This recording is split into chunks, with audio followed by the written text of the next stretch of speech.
nurse, or I tried to break into the nursing home. I went around the back fence and a guard dog came and attacked me. But I didn't care, I kept going. I got a glimpse of his room, but I couldn't get in.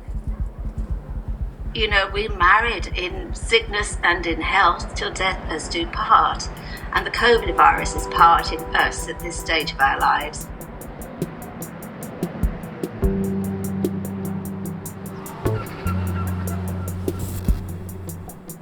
In the space of a few days, my kids' creche closed and both of my bars shut down, so work and family life ground to a halt pretty quickly. Even if you were still trying to keep your distance, there was just for so many people around that this wasn't really safe.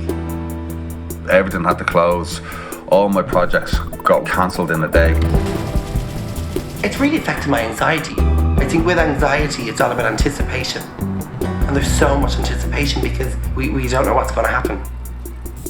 It's so unpredictable in how people respond to it that it's not a guarantee, really, even if you are a young, fit and healthy person, that you're not going to react to it badly. My biggest worry is that life will never go back to normal, to what was once normal. That this will become the new reality. There isn't really much we can do, circumstances call for it and we must rise up to the task.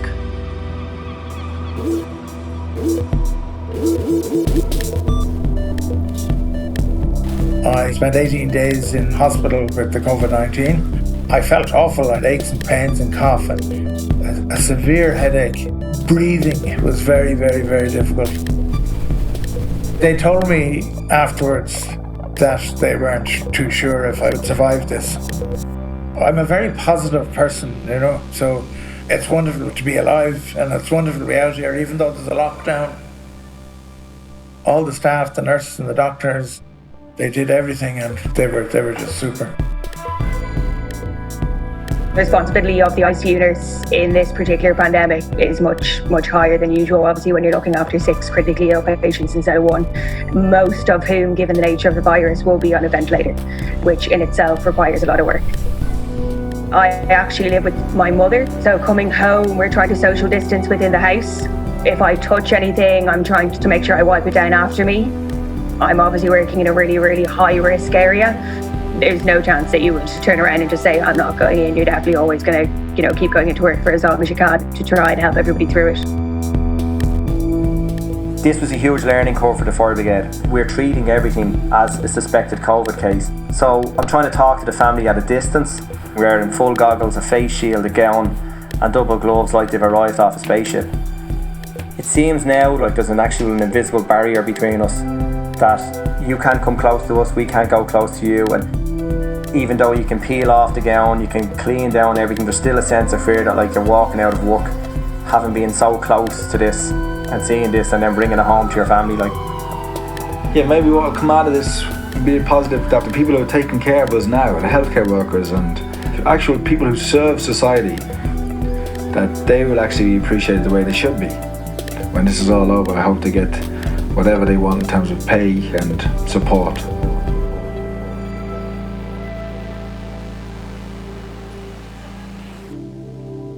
It's like a reboot is how I'm looking at this right now. All those distractions that used to take me away from my work have suddenly vanished.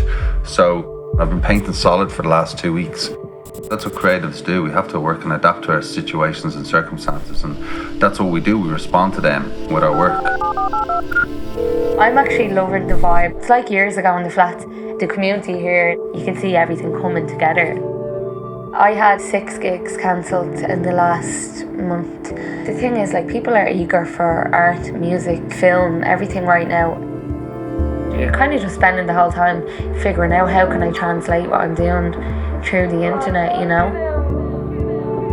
I think a lot of artists are currently missing that human connection, that eye-to-eye interaction, that energy and feedback that you get from the audience. And now we're going digital. What I'm hoping is that the human connection isn't lost because we are on screen, When you need to create, you will find a way.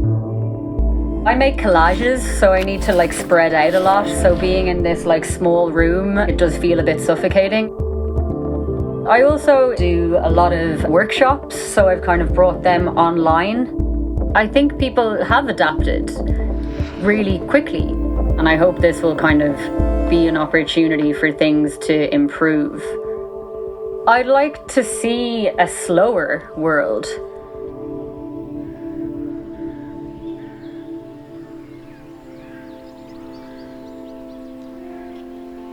Perhaps we were all going too fast, and a little inward thinking has been no harm, some reflection.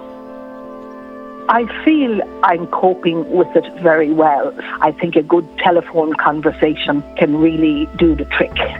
But neighbours have been the key. I decided I would make some flower arrangements.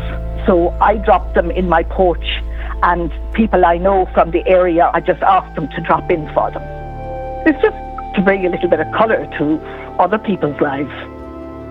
I feel there is a security around me more than ever before.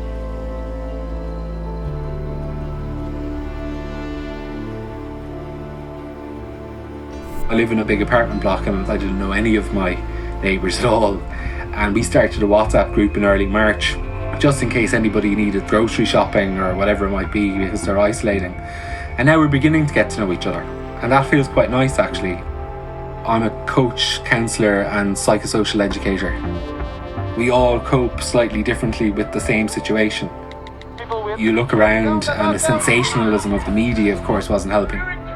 So I started to focus then on what I could control when I turned on the news and when I turned it off, and limiting my social media access. For me, the whole root of anxiety is fear. If you can figure out what you're afraid of, that's half the battle. My husband is 81 and he was diagnosed with a particular dementia called semantic dementia about 6 years ago now. Joe is high dependency. He needs 2 carers all the time, night and day. We found a lovely nursing home nearby, and luckily they had a room for him, a beautiful room. We'll see you soon. We'll see you soon. Please God. We love you, Joe. That was absolutely the hardest thing I've done in my life, and I am terrified that this will be the end of Joe's life and myself and our son won't be with him. To feel powerless at a time like this is a terrible place to be. I think some people just aren't taking it that seriously. You see on Instagram, on Snapchat, people just going out with their friends, and maybe because they haven't been affected by it yet. But I have, like my auntie just last week, she died. She was in England, she was part of the NHS. We thought she was getting better, then just on Saturday morning we got a call saying that she passed away in the night. So yeah, it was rough. Making me realise how like life can just, end like that, and how you need to be more appreciative of the little things.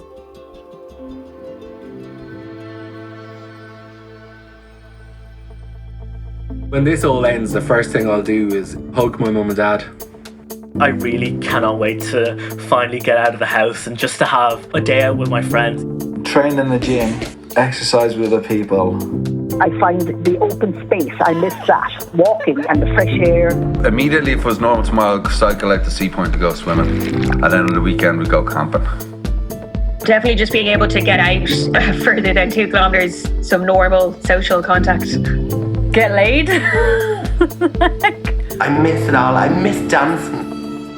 We haven't had the whole family together since 2012, so this Christmas was going to be very special that we'd have all of us here. I just want to be in the middle of like chaos, in the middle of pennies on a Saturday afternoon, in a beer garden in a bar, like with loads going on. That's the light at the end of the tunnel, just being able to casually go, sit down, have a pint and then do it again. I don't think there's ever been anything that's been so unifying. And people are just adjusting and trying to live their lives. There's this community spirit every time you pass by someone. I'm hoping we move towards a world where we realise that things need to be changed. You can see that you can nationalise the healthcare system in a day if you want to. You can fund like 500,000 people who are out of work. Those things are able to happen. Hopefully when COVID is a lasting memory, the sense of achievement having come through this will be huge, that we actually got through it. We were able to manage it and we all kind of pulled together I think that's the day everyone's waiting for, you know?